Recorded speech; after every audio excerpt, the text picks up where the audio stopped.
안녕하세요. 한 아이의 아빠이자 누구나 그렇듯 누군가의 자식이기도 한 중년 남자입니다. 제가 부모가 되어보니 자식이란 건 참 경이로운 존재인 것 같아요. 분명 나 또한 누군가의 귀한 자식이었건만 자식을 낳는 순간 내 인생의 부동의 우선순위는 자식으로 바뀌어 버리더군요. 내 자신보다도 자식이 더 먼저가 되더란 말입니다. 그렇게 자식을 낳고 키우다 보니 세월이 흐를수록 제 마음속에서 더욱 가슴 저리고 애틋해지던 이름이 하나 있었어요. 그 이름은 바로 어머니죠. 저희 어머니는 엄마라는 이름 안에 자신의 온 인생을 내던진 분이셨어요. 남들보다 조금은 특별한 저희 어머니 이야기를 조그만 시간을 내어 들어주시겠어요? 저희 할아버지는 땅도 많고 키우는 소도 많은 알부자셨습니다. 아버지는 할아버지를 도와 함께 농사를 지으셨고 저는 그런 아버지의 이남 중 장남으로 태어났어요. 우리 떡두꺼비 같은 손주들, 이 하랩이랑 너희들 할미는 우리 성도 주성이 보는 낙으로 산다. 알지? 농사일 때문에 얼마 떨어지지 않은 곳에 살던 할아버지와 할머니는 연년생이었던 저와 제 남동생을 굉장히 예뻐하셨습니다. 반면 할아버지와 할머니는 저와 제 동생에겐 한없이 자상하셨지만 저희 어머니는 조금 막대하는 경향이 있었어요. 가난한 집안에서 태어나 부모님마저 일찍 여인 저희 어머니를 탐탁지 않게 여기셨거든요. 그래도 성실한 가장이었던 아버지와 온화한 어머니, 그리고 손주 바보였던 조부모님 아래에서 저와 동생은 굉장히 행복한 유년 시절을 보냈죠. 하지만 제가 7살이었던 어느 날 우리 가족의 평화는 산산조각이 나고 말았습니다. 지인의 결혼식이 있어 아버지가 서울에 가셨던 어느 날 밤 저희 집엔 큰 화재가 났었어요. 다행히 어머니가 저와 동생을 먼저 집 밖으로 대피시킨 덕에 우리 형제는 무사했지만 크게 다친 어머니는 대수술을 받았음에도 불구하고 오른쪽 얼굴 전면과 가슴께 아주 큰 화상 자국이 남게 되었죠. 게다가 후유증 때문에 조금씩 다리도 절게 되셨고요. 그리고 몇 달이 흐른 뒤 저는 국민학교에 입학을 했고 그때부터 저는 학교에서 따돌림을 당하기 시작했습니다. 야, 김성두, 나 입학식 때 다 봤다? 너희 엄마 괴물이지? 우리 엄마 괴물 아니거든? 조금 다친 거라 금방 나을 거거든? 우리 엄마 원래 완전 예뻐. 거짓말하지 마. 세상에 그렇게 생긴 사람이 어딨냐? 야, 김성도, 너도 괴물이지? 괴물 자식은 괴물 아니냐? 친구들은 입학식 때 절 데리고 온 어머니를 보고 저를 괴물의 자식이라며 놀렸어요. 그중엔 같은 마을에 살던 애들도 있었던지라 그 애들은 나중엔 제 동생까지 동네 놀이에 껴주지 않고 소외시키더군요. 애들 일이 어디 애들만의 일이겠습니까? 결국 그 이야기는 어른들의 입을 통해 저희 조부모님의 귀에까지 들어가게 되었어요. 어느 날 할머니는 저희 집에 찾아와 어머니에게 큰 소리로 화를 내셨죠. 얘 어머마, 너 제발 밖에 좀 안 돌아다니고 집에만 붙어있으면 안 되는 거니? 뭐 잘난 낯짝이라고 애 입학식까지 따라가서 애를 괴물 자식이란 놀림까지 받게 만들어? 어머마, 네가 애들 구하느라 그 고초를 겪고 그렇게 된 거 누구보다 내가 잘 안다. 그래도 진정 애들을 생각한다면 애들을 위해서라도 좀 자중할 줄도 알아야지. 지금 너 하나 때문에 내 귀한 손주들이 밖에서 손가락질 받고 있다잖니. 할머니의 말에 어머니는 고개를 떨구고 눈물만 뚝뚝 흘리시더군요. 그날 이후 할머니와 할아버지는 자꾸만 저희 어머니에게 눈치를 주고 구박을 하기 시작했어요. 게다가 두 분은 아버지를 볼 때마다 은근한 목소리로 채근하더라고요. 아마 어린 저나 동생은 무슨 말인지 못 알아들을 거라고 여긴 모양이었죠. 예, 아범아. 어멈이 착한 애라는 건 같은 어미였던 나도 안다. 하지만 애들을 생각하렴. 아직 애들을 키우는 일이 9만리 남았는데 밖에 나가면 손가락질만 받는 어미를 둔 애들이 앞으로 기나 펴고 살겠니? 게다가 날이 갈수록 어두워지는 저런 어미한테서 대체 애들이 뭘 보고 배우겠니? 너 아직 나이도 젊잖아. 어멈 잘 설득해서 내보내고 얼른 애들을 위해서라도 새 장가 들어야지. 처음엔 어머니를 감싸던 아버지 또한 점점 저희 어머니를 멀리하더군요. 나중에 생각해보니 아마 아버지는 할머니 할아버지에게 가스라이팅 같은 걸 당하지 않았나 싶습니다. 그리고 결국 사고가 난 지 1년이 조금 지난 제 나이 8살의 어느 날 저녁 또다시 집에 찾아와 어머니에게 이혼을 종용하던 할아버지 할머니에게 어머니는 오열하며 소리치셨죠. 대체 넌 왜 이렇게 고집을 부리는 거니? 지금 애들이 인생에 얼마나 중요한 시기인지 친정 어미인 네가 몰라서 이러는 게야? 애들 두고 이혼하기만 하면 우리가 위자료는 넉넉히 챙겨준다니까. 막말로 어멈 네가 애들 옆에 진드기처럼 붙어있다고 한들 애들한테 무슨 도움이 되겠니? 그 꼬라지로 애들 학교에 나가서 학부모에 들기라겠어. 애들 학교에 찾아가서 담임에게 인사나 한번 제대로 하겠어. 나가봐야 애들 망신만 더 시켜. 2번 다시 애들 얼굴 보지 않겠다는 약속만 하면 우리가 너 혼자 살기 어렵지 않을 만큼의 돈은 잘 챙겨주마. 한창 중요한 시기에 네가 계속 애들 앞에 나타나면 애들만 더 혼란스러워할 테니 말이야. 그러니 더는 고집 부리지 말고 이혼해. 정말 너무하세요, 아버님. 제가 대체 뭘 잘못했나요? 전 그저 이 집안과 애들을 아끼고 사랑한 죄밖에 없는데요. 알겠어요. 어머님, 아버님도 그리고 당신까지도 전부 다 제가 사라지길 원한다면 제가 기꺼이 이 집에서 나가드릴게요. 위자료도 필요 없어요. 근데 이거 하나만은 알아두세요. 이건 제가 뭘 잘못해서가 아니라 우리 애들을 위해서 두 분 말씀대로 이 모양 이 꼴인 제가 애들에게 더 이상 아무런 도움이 못 될 것 같아서 제가 물러나는 거예요. 아시겠어요? 그러니까 절 이렇게 잔인하게 내쫓은 죄가 우리 애들을 잘 키워주시는 걸로 꼭 제게 갚으시라고요. 저와 동생은 살벌한 집안 분위기에 서로를 끌어안고 울기만 했습니다. 아직도 기억이 납니다. 할아버지를 노려보며 눈물을 흘리던 어머니의 눈빛, 눈물처럼 서럽게 자리에 있던 어머니 눈 아래에 눈물점까지도 말이죠. 울다 지쳐 잠든 그날 밤 어머니가 잠든 제 머리를 한참 동안 쓰다듬어 주셨던 기억이 드문드문 납니다. 그리고 다음 날 아침 눈을 떴을 때 더 이상 어머니는 집안 그 어느 곳에서도 모습을 보이지 않았어요. 아무런 인사도 없이 그렇게 어머니는 저와 제 동생 앞에서 영원히 자취를 감추시고 말았죠. 한동안 저와 동생은 어머니를 찾으며 매일같이 울어댔습니다.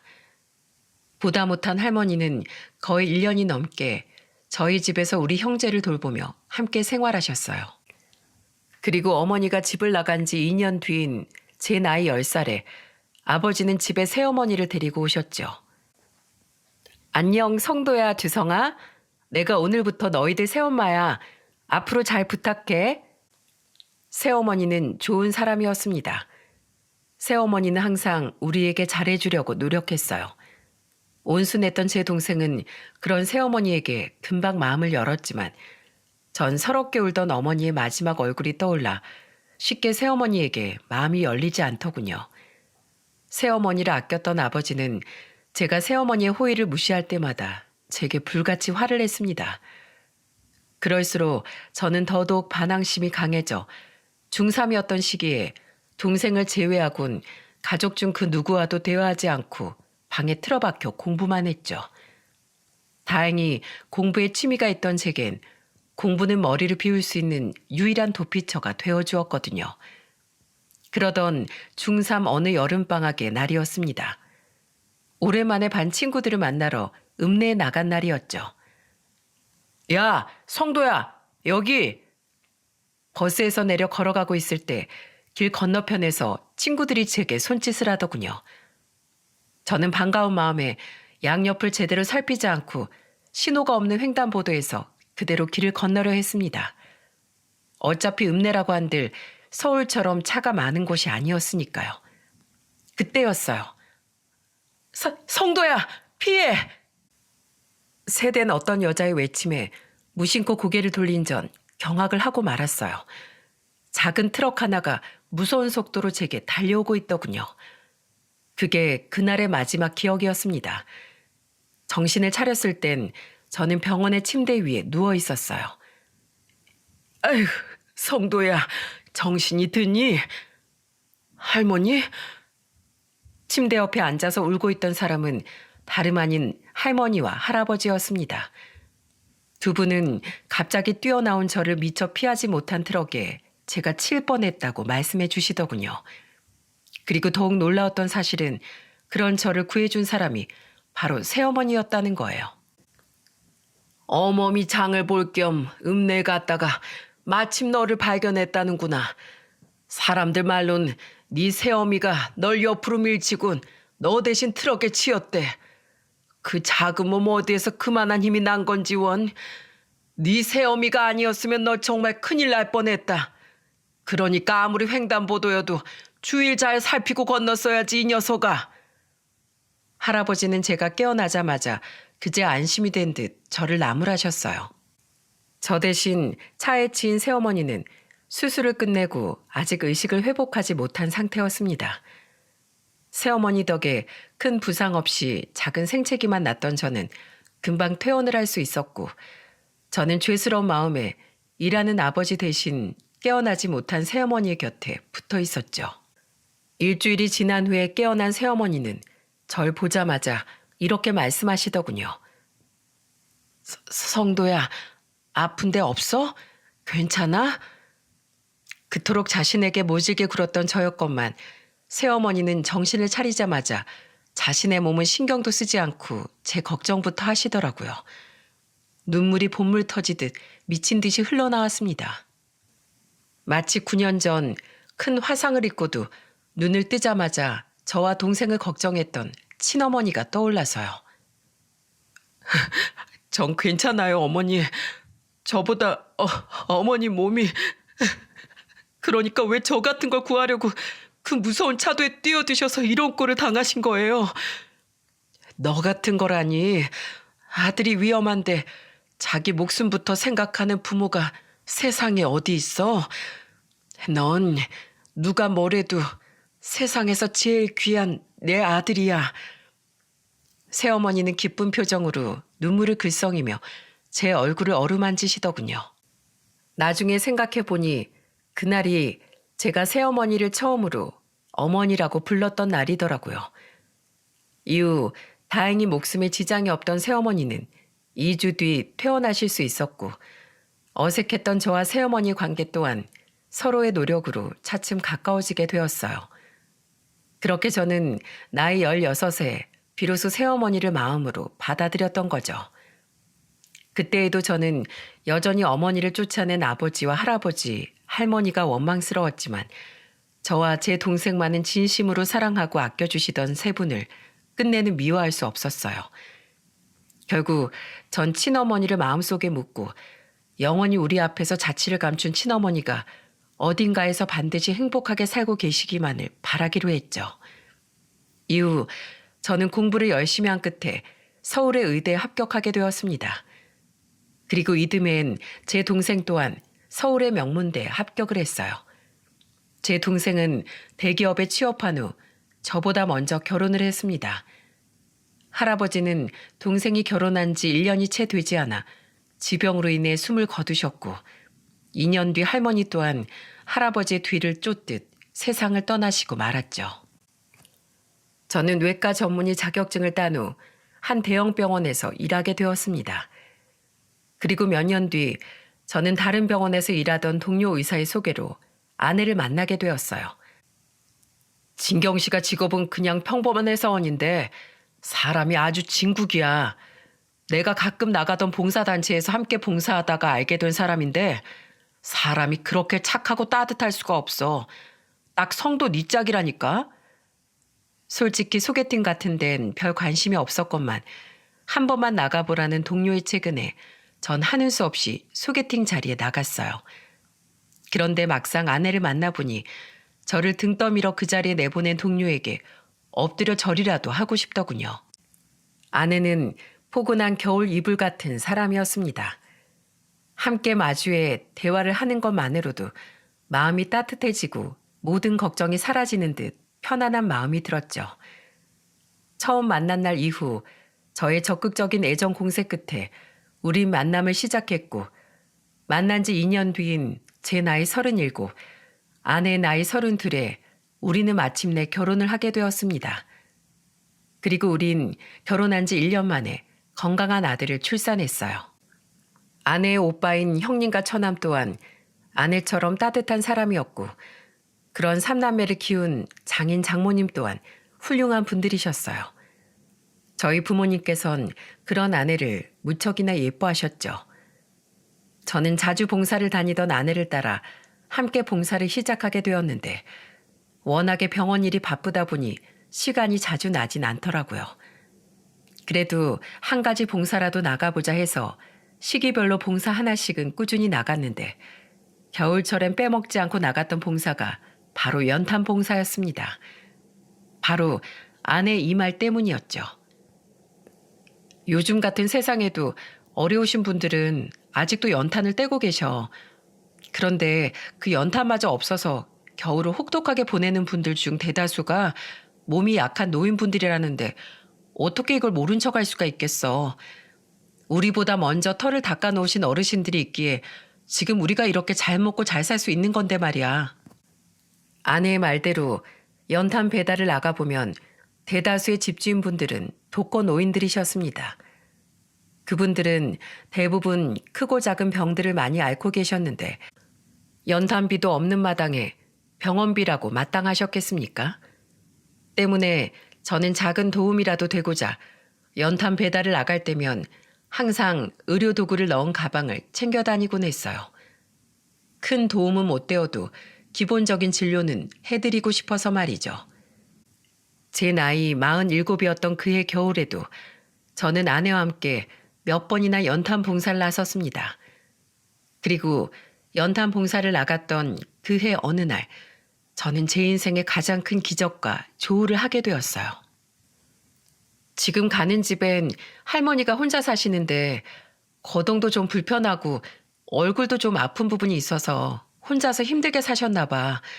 뭐 김치나 기본 생필품은 주민센터 같은 데서 지원 받으시는 것 같은데 찾아오는 가족도 없고 아파도 병원도 안 가시고 굉장히 외롭고 쓸쓸하게 지내신데 다른 집 어르신들이 그렇게 말씀해 주시더라고. 연탄을 배달할 집을 향해 아내와 비좁은 비탈길을 걸어 올라가던 중 아내는 제게 저렇게 이야기하더군요.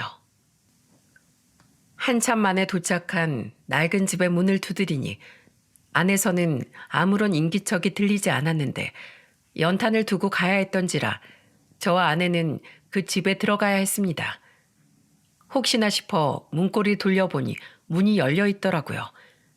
그렇게 조심스럽게 문을 열고 들어가니 그 집은 집이라기보단 작은 골방 같더군요. 할머니, 연탄 배달 왔어요. 집에 안 계세요? 아우, 추워. 저는 연탄을 부엌 겸 현관 같은 곳에 조심히 내려놓았고 아내는 방을 들여다보며 할머니를 불렀어요. 집안은 냉골 중에 냉골이었습니다. 대체 마지막으로 연탄을 언제 뗀 건지 짐작조차 되지 않을 정도로 집엔 싸늘한 기운만이 감돌았죠. 여보, 할머니 상태가 좀 안 좋으신 것 같아. 얼른 좀 와봐.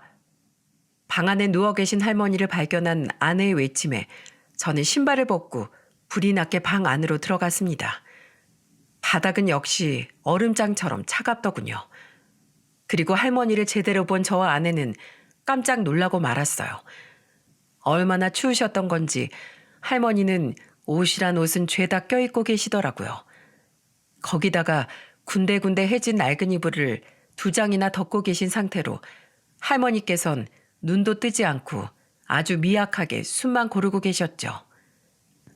할머니, 제 말 들리세요? 정신 좀 차려보세요. 입이 얼어서 말씀이 잘 안 나오는 것 같았지만 다행히 할머니는 아직 의식이 있으시더군요. 저는 다급히 의료 가방에서 청진기를 꺼내 할머니를 진찰하기 시작했어요. 이후엔 이마를 짚어 열을 재보기 위해 할머니의 머리카락을 젖혔습니다. 하필 그날 체온계를 두고 왔더라고요. 그리고 할머니의 온전한 얼굴을 본 전 너무 놀라 기절 초풍을 하고 말았습니다. 엄마? 할머니 얼굴에 있던 화상 자국의 위치가 39년 전 집을 나갔던 제 친어머니 얼굴에 있던 흉터의 위치와 비슷했기 때문이었어요. 저는 놀란 가슴을 부여잡고 애써 스스로를 진정시키며 다시 할머니 얼굴을 들여다봤습니다. 하지만 아무리 봐도 그 할머니는 분명 제 친어머니가 맞았어요. 할머니의 멀쩡한 한쪽 눈가 아래엔 선명한 눈물점이 자리에 있었거든요. 39년 전 흐느끼던 친어머니 눈 아래에 있던 눈물점을 저는 똑똑히 기억하고 있었죠. 지금 제 앞에 있는 할머니는 세월 때문에 백발의 머리가 되었지만 정말로 오랫도록 잊지 못하고 살아온 제 친어머니였던 겁니다. 엄마, 눈 좀 떠보세요. 예. 전 할머니를 안고 할머니의 상체를 힘겹게 일으켰어요. 떨리는 제 음성을 들은 할머니는 아주 힘겹게 눈꺼풀을 들어 올리시더군요. 하지만 할머니는 아들인 저를 못 알아보는 것 같았죠. 저는 다시 한번 확인을 하고자 할머니에게 거의 울 듯한 목소리로 물었습니다. 엄마, 저 못 알아보시겠어요? 저 성도예요, 김성도. 엄마 큰아들 성도라고요. 성도라고? 그제 할머니는 조금 더 커다래진 목소리와 눈동자로 저를 향해 되묻더군요. 저는 저를 부르는 친어머니 목소리에 그만 참지 못하고 눈물 한 방울을 친어머니 손등 위로 떨어뜨리고 말았어요. 네, 저 성도예요. 엄마, 왜 이렇게 마르셨어요? 왜 이런 추운 골방에서 혼자 누워 계시는 거예요? 네가 정말 성도란 말이냐? 어디 얼굴 좀 제대로 보자. 이게 정말 꿈이 아니라 생시란 말이냐? 아니야, 꿈이라도 좋다. 제발 꿈에라도 나오게 해달라고 그렇게 빌 때는 안 나오더니만 내가 갈 때가 되니까 드디어 이렇게 얼굴을 보여주는구나. 성도야, 성도야. 꿈 아니에요, 엄마. 저 정말로 성도라고요. 엄마, 제가 엄마를 얼마나 보고 싶어 했는지 아세요? 엄마, 제가 학교 입학식 졸업식 때마다 얼마나 교문 밖을 목이 빠져라 바라봤는지 아시냐고요. 정말로 이게 꿈이 아니라고? 미안하다, 아가. 나도 네가 정말 죽도록 보고 싶었다. 저는 친어머니의 몸을 꼭 끌어안으며 눈물을 뚝뚝 흘렸습니다. 순간 전 보고 말았어요. 어머니 등 뒤에 놓여있던 TV, 그 옆에 바르게 세워져 있는 작은 사진 액자를 말이죠. 그곳엔 7살과 8살이었던 제 동생과 제가 환하게 웃으며 서 있더군요. 아직도 선명하게 기억하는 제 국민학교 입학식 날 운동장에서 말입니다. 친어머니는 거의 40년 가까이 지난 그 긴 세월 동안 여전히 저와 제 동생을 그리워하고 계셨던 거예요. 그 사진을 보는 순간 걷잡을 수 없을 만큼 서러운 울음소리가 입술을 비집고 새나오더라고요. 제 과거사를 모두 알고 있던 아내는 처음엔 어리둥절한 표정을 짓더니 이내 어떻게 된 상황인지 깨달은 모양이었어요. 아내는 아무 말도 못하고 저와 친어머니를 번갈아 보며 눈물을 흘리고 있었거든요. 한참을 친어머니와 부둥켜 안고 울던 저는 눈물이 그치자 비로소 정신을 차리고 친어머니를 등에 업었습니다. 우선 병원부터 가요, 엄마. 지금 이 방에 더 계시면 안 돼요. 저는 여전히 울고 계시는 친어머니를 업고 비탈길을 내려와 제 차에 태웠어요. 그리곤 아내와 함께 제가 일하고 있던 병원으로 다급히 차를 몰았죠. 병원으로 향하는 내내 어찌나 눈물이 눈앞을 가리던지 똑바로 운전하느라 정말 혼이 났습니다. 아내에게 교대해달라고 부탁할까 했지만 아내 얼굴은 저보다 더 눈물 범벅이었던지라 차마 그럴 수도 없겠더라고요. 급한 대로 검사를 해보니 친어머니는 아주 많이 쇠약해져 있는 상태더군요. 저는 곧바로 입원 수속을 밟아 친어머니를 입원시켰고 그 후 일주일 동안은 일을 하는 시간을 제외하면 항상 친어머니 옆에 붙어 있었습니다. 다행히 치료를 받으며 푹 쉰 친어머니는 조금씩 상태가 호전되기 시작했어요. 엄마, 여기 근처에 진짜 맛있는 죽집 있거든요. 제가 거기서 닭죽 사왔어요. 우리 이걸로 같이 저녁 먹어요. 병원밥 매번 먹으면 맛없잖아요. 저는 친어머니 곁에 붙어서 정말 많은 대화를 나눴습니다. 물론 새어머니 또한 진심으로 제 어머니라고 생각하고 따랐지만 아무것도 모르고 마냥 행복했던 시절처럼 친어머니를 엄마라고 부르니 마치 그 시절의 어린애가 된 듯한 행복이 밀려오더군요. 저는 친어머니에게 그동안 어떻게 살았는지 새어머니와의 일화, 할머니 할아버지가 돌아가신 이야기, 동생이 결혼한 재수 씨가 얼마나 착한지, 사춘기가 온 두 조카가 얼마나 새침대기인지 등등 온갖 시시콜콜한 이야기를 전부 떠들었어요. 인자한 표정으로 제 이야기를 듣기만 하시던 친어머니는 입원한 지 3일쯤 됐던 날엔 드디어 자신의 이야기를 해주시더라고요. 나도 그 집을 나오고 너희들이 보고 싶어서 아주 오랜 시간을 힘들어하고 방황했단다. 그럴 때마다 거울 속 추한 내 자신의 모습을 보며 마음을 다잡곤 했지. 분하지만 세월이 흐를수록 인정할 수밖에 없었단다. 나 같은 엄만 너희에게 해만 된다던 네 할아버지 할머니의 말이 맞았을 거라는 사실을 말이야. 결국 난 아예 그 지역을 떠나 서울로 이사를 왔어. 그리고 너희들을 떠난 지 10년 만에 한 남자와 재혼을 했지. 청각장애를 가진 남자이긴 했지만 처음엔 참 착한 사람이었다. 난 그 남자와 아들까지 한 명 낳고 귀가 안 들리는 그 남자의 귀가 되어주며 오손도손 살았어. 하지만 결혼한 지 3년이 채 되지 않아 결국 그 남자뿐 아니라 시부모의 본색이 드러나더구나. 그 집안 사람들은 손버릇이 아주 나빴어. 화가 나는 일이 있으면 무조건 그 집안에서 제일 약자인 내게 손발이 날아왔지. 이런 거 보면 너에겐 참 창피한 말이다만 나도 참 사람 보는 눈이 없어. 그렇지? 친어머니는 아픈 과거를 떠올리며 덤덤한 말투로 말씀하셨습니다. 그렇게 친어머니가 행복하길 바랐건만 또다시 모진 풍파를 견디며 살아내야 했을 친어머니의 과거를 생각하니 눈가가 뜨거워졌죠. 그래도 난 참고 견뎠단다. 비록 아빠는 다르지만 분명한 네 동생인 내 아들 형원이 때문이었지.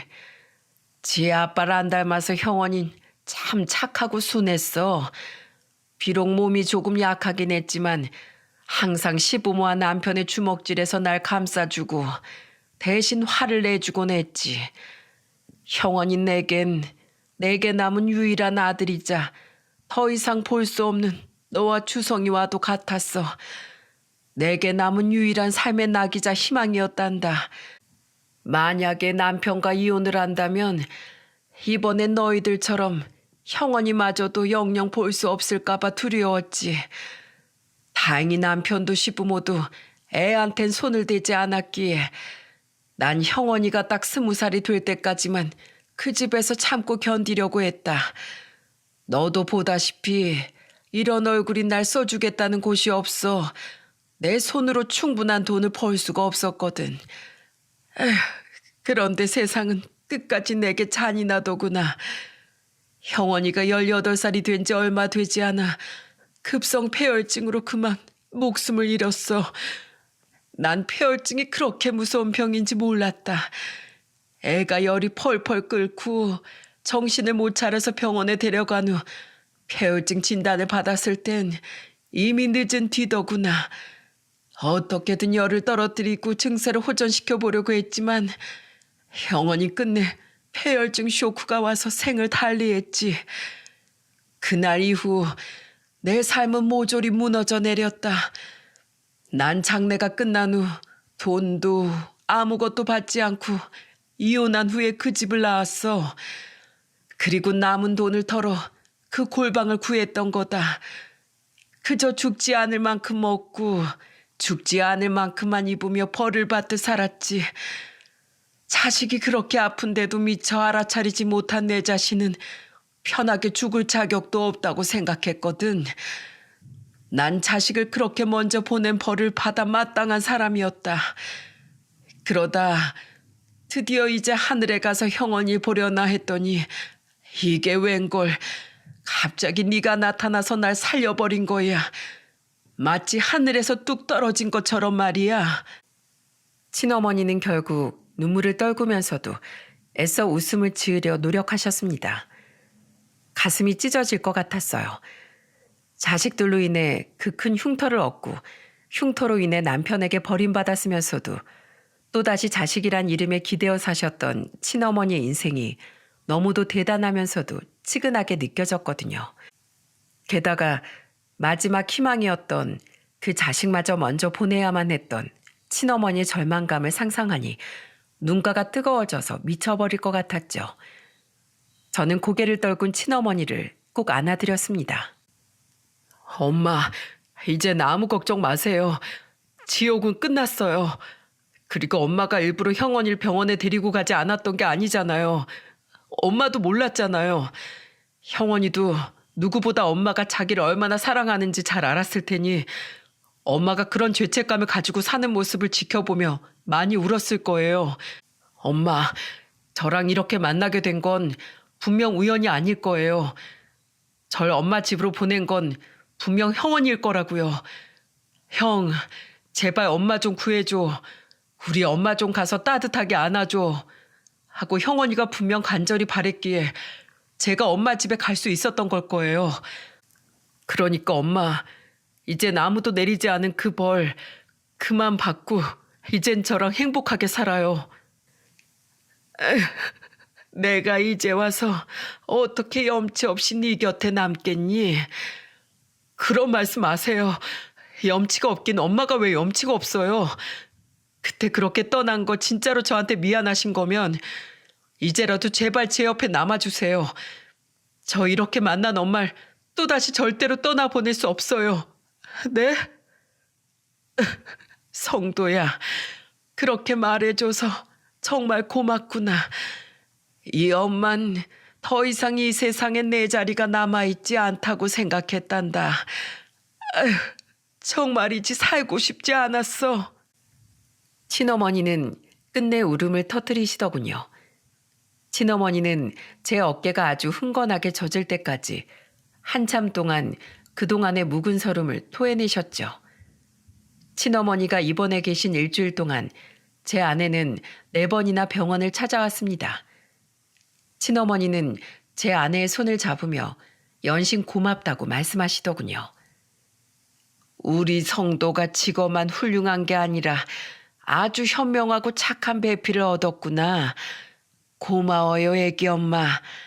애기 엄마가 아니었다면 내가 우리 성도를 그렇게 우연히 만날 수도 없었을 거예요. 은혜라니 어머님, 오히려 이런 좋은 사람을 세상에 낳아주셔서 제가 훨씬 더 감사하죠. 그리고 어머님, 저 애기 엄마가 아니라 며느리나 어머니라고 불러주세요. 저 어머니 며느리잖아요. 며느리?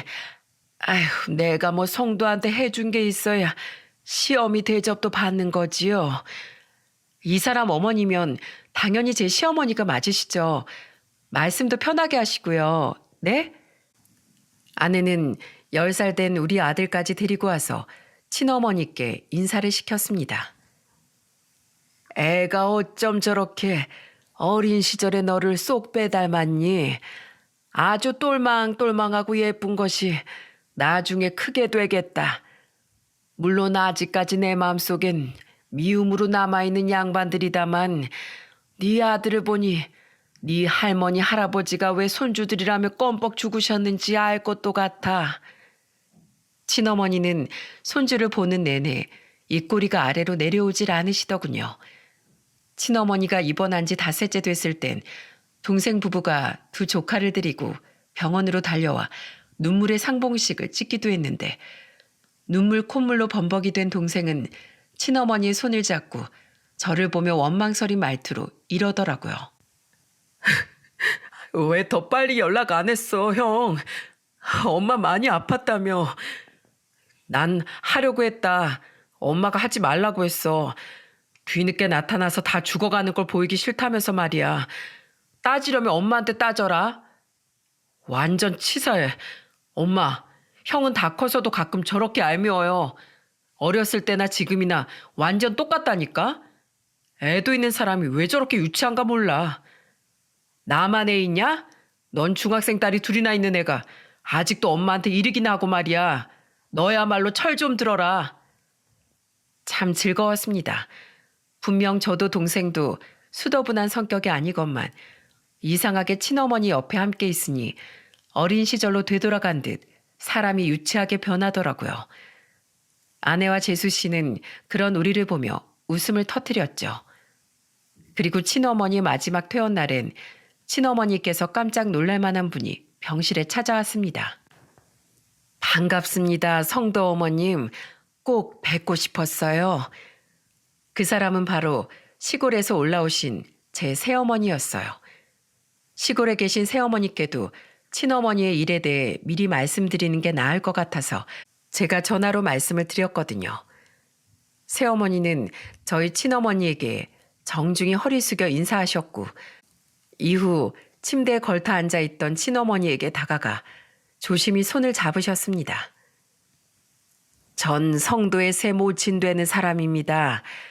이렇게 인사를 드릴 수 있게 되어 참으로 기쁘네요. 건강도 많이 회복하셨다니 정말 다행입니다. 아니에요. 저야말로 한 번은 꼭 뵙고 싶었는데 이렇게 먼저 찾아와 주셔서 감사하지요. 전 성도와 주성을 낳기만 한 애미지만 그쪽은 우리 두 아들을 이렇게 훌륭하게 키워주신 또 다른 어머니 아니십니까? 우리 애들을 이렇게 잘 키워주셔서 친자식보다 더 친자식처럼 키워주셔서 정말 감사드립니다. 아니에요. 애들이 워낙에 착했어서 전 한 곳 없이 애들에게 자식 키우는 즐거움만 받았네요. 이게 다 성도 어머니께서 애들을 착하게 낳고 길러주셨던 덕이지요. 그래서 저도 꼭 성도 어머님을 뵙고 이렇게 착한 아이들을 낳아주셔서 정말 감사하다는 말씀을 드리고 싶었습니다. 이루 말할 수 없는 감사한 행복을 두 아이를 통해 얻을 수 있었거든요. 제가 사랑하는 두 어머니께서 진심으로 서로를 위하며 감사를 표하는 모습을 보니 뭐라 표현할 수 없는 뭉클한 감정이 올라오더군요. 저희 친어머니도 새어머니도 참 좋은 분들이구나 싶었어요. 그건 그렇고 성도 어머님, 사실 제가 드릴 것이 하나 있어서 일부러 오늘 이렇게 서울로 올라왔습니다. 주실 것이라니요? 다름이 아니고 지금 사시는 곳이 성도 어머님 건강에 유익하지 않는 곳이란 이야기를 들어서요. 성도랑 주성이가 같이 살자는 말도 극구 사양하셨다면서요. 그래서 말인데 제가 성도에게 연락해서 서울에 작은 아파트를 하나 구해놨습니다. 성도 집에서 얼마 떨어지지 않은 곳에 위치해 있어요. 부디 그곳에서 앞으로 편히 지내주셨으면 좋겠는데 제 마음 받아주실 수 있겠어요? 새어머니의 말씀에 친어머니는 놀란 표정을 감추지 못하시더군요. 사실 친어머니가 저와 동생이 제안한 합가를 거절했을 때 저와 동생은 둘이 돈을 모아서 친어머니께 집을 구해드릴 생각이었어요. 그런데 친어머니 이야기를 들은 새어머니께선 극구 자신이 친어머니께 집을 얻어드리고 싶다는 겁니다. 이런 말씀을 덧붙이시며 말이죠. 내가 아무리 너희 아버지랑 재혼을 했다지만 너희 친어머니가 어떻게 이혼을 당했는지 들었을 때 이건 인간이 할 짓이 아니라는 생각이 들었다. 너희 할아버지가 남긴 유산도 많고 너희 아버지 재산도 많잖아. 그 돈 다 뒀다 얻다 쓰니 이렇게라도 너희 아버지가 죄값을 치르게 해야지. 잔말 말고 돈은 내가 보낼 테니 집은 괜찮은 곳으로 성도 네가 알아보거라. 알았지? 저희 새어머니 정말 화끈하고 멋있으시지 않나요? 결국 저와 동생은 집값을 제외한 가구와 가전제품, 생필품 등을 채워 넣게 되었죠. 물론 제 아내와 재수 씨의 동의를 구한 후에 말입니다. 친어머니는 한사코 거절하셨지만 이미 계약을 물을 수 없다는 새어머니의 말씀에 하는 수 없이 새 집으로 들어가셨어요. 동생 집에선 차로 30분 거리, 저희 집에선 걸어서 10분 거리였기에 그제야 저와 동생도 조금 마음을 놓을 수 있었죠. 친어머니가 이사를 마친 지 일주일 뒤엔 새어머니보다 더 놀라운 손님이 친어머니를 찾아왔는데 그 사람은 바로 저희 아버지였습니다. 아버지는 차마 혼자 친어머니를 볼 낯이 없다며 제게 연락해 함께 친어머니를 만나달라고 부탁하시더군요. 그렇게 아버지와 방문한 친어머니 집에서 아버지는 대뜸 무릎을 꿇으셨습니다. 미안해 성도 엄마. 그땐 내가 너무 어리석었어. 물론 이미 재혼까지 한 마당에 당신이랑 한 이혼을 후회한다거나 하는 건 아니야. 다만 내가 그렇게까지 모지게 당신을 쫓아내선 안 됐던 거야.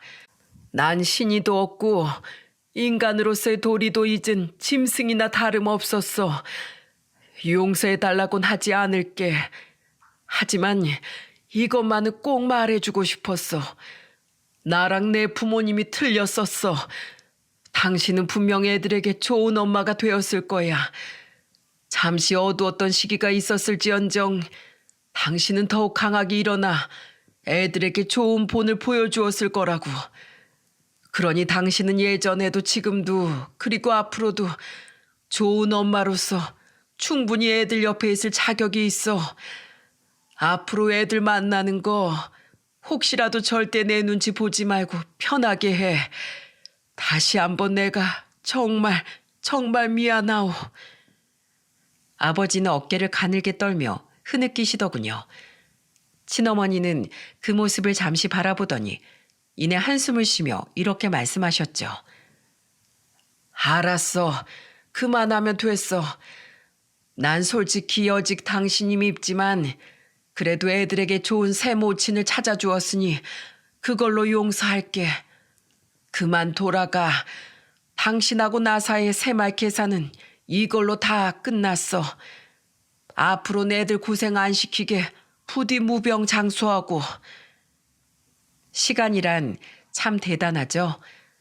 그 묵은 원망도 미움도 모두 옅어지게 할 만큼 강한 힘을 가졌으니 말이죠. 그날 아버지는 버스터미널에 도착할 때까지 제 손을 잡고 펑펑 우셨고 하도 서럽게 우시기에 저는 더는 아무 말 없이 아버지를 그저 안아드렸네요. 그렇게 2년이 지났습니다. 그동안 정말 많은 일이 있었어요. 우선 작년에 저희 아버지와 새어머니께선 시골집을 팔고 서울로 이사를 오셨습니다. 어차피 연세가 있으셔서 농사에서 손을 놓은 지 오래되셨기도 했고 무엇보다 새어머니의 강력한 의견 어필이 있으셨거든요. 언니, 지난 몇 년간 사람들이랑 왕래를 아예 끊고 살았다며? 아무리 자식들이 옆에 있어도 그렇지 친구 하나 없이 쓸쓸해서 사람이 어떻게 살아? 우울증 걸려. 나라도 옆에 더 자주 있어줘야지 안 되겠어. 우리가 이 나이 먹고 남편 하나 두고 경쟁할 나이도 아닌데 나만큼 언니에 대해 더 잘 아는 사람이 어디 있단 말이오? 새어머니는 친어머니가 신경 쓰이셨는지 가끔씩 서울로 올라와 친어머니를 만나곤 하셨는데 언제 그렇게 친해지셨는지 두 분은 서로 언니 동생이라고 부르시더군요. 그리고 저와 동생도 다 같이 모인 날 저희 친어머니께 저렇게 말씀하시더니 정말로 다음 달에 서울로 이사를 오셨더군요. 저희 아버지야 뭐 친어머니께도 죄인인 입장이고 새어머니는 족족 맞는 말씀만 하시니 아무런 거부권이 주어지지 않으셨죠. 정말 웃긴 게 두 분이 서울로 이사를 오신 후 아버지는 새어머니께 뒷전으로 밀리셨습니다. 아버지는 제게 가끔씩 전화를 해 한탄을 하시곤 하세요. 너희 새엄마는 맨날 네 친엄마랑 놀러 다니느라 바쁘다. 70도 훌쩍 넘은 노인네들이 기운도 좋지. 덕분에 난 맨날 노인정 가거나 집 뒤에 텃밭만 가꾸면서 심심하게 살아. 그래도 혼자선 다시 시골 내려가기 싫으시다면서요. 내가 이 나이에 마누라 없이 어딜 가. 에휴, 나도 그냥 푸념이나 하고 싶어서 너한테 이러는 게지. 사실 불만은 하나도 없다. 네 친엄마를 그렇게 모질게 내보낸 내가 지금 이 정도로 죗값 치르고 있는 거면 싼 거지. 그래서 사실 난 네 새엄마에게 참 고맙다. 내가 저지른 죄를 나 대신 네 친엄마에게 갚아주고 있는 것 같아서 말이야. 난 지금보다 더 외로워도 충분히 싼 인간이다. 아버지는 자신이 가운데 끼면 모양새가 우스워진다며 자진해서 두 어머니가 있는 자리엔 되도록 함께하지 않으려고 하십니다. 그래서 우리 명절도 부모님 집과 친어머니 집을 따로 방문하고 있어요. 명절 전날엔 아버지네로, 둘째 날엔 처갓집에 갔다가 마지막 날엔 친어머니 집에서 모이곤 하죠. 물론 이렇게 할 수 있었던 건 모두 저희 아내와 재수 씨의 넓은 마음 덕분이죠. 그리고 내년엔 친어머니께서 집을 팔고 동생네로 합가하기로 하셨습니다. 이번 추석에 동생이 저에게 이렇게 말했거든요.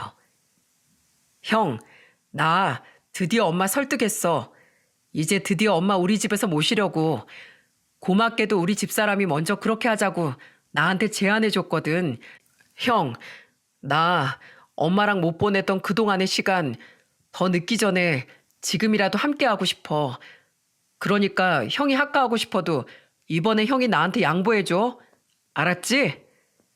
순하고 착했던 동생은 저처럼 표현하진 않았어도 친어머니를 정말 많이 그리워했던 모양이더라고요. 동생의 애절한 눈빛에 마음이 뭉클해진 저는 그저 고개를 끄덕이며 동생의 어깨를 두드려 주었죠. 그동안 어떻게든 친어머니를 설득해 저희 집에 모시고 오기 위해 아내와 작은 방을 치워뒀다는 이야기는 동생에게 하지 말아야겠다고 생각하며 말입니다. 이렇듯 불행했던 과거를 뒤로하고 저희 친어머니께선 지금 뒤늦게 손주들 보는 재미와 새어머니와의 우정을 쌓는 즐거움으로 하루하루를 채워나가고 계세요. 얼마 전엔 친어머니와 동생과 함께 얼굴 한번 보지 못한 동생인 형언니의 납골당에 다녀왔는데 사진을 보니 친어머니께 듣던 대로 참 착하게 생겼더군요. 저는 형언니의 사진에 대고 남몰래 속으로 인사를 건넸죠. 저와 동생이 친어머니 곁에 없던 동안 친어머니 곁을 지켜줘서 고맙고 너무 늦기 전에 저를 친어머니께 보내줘서 고맙다고.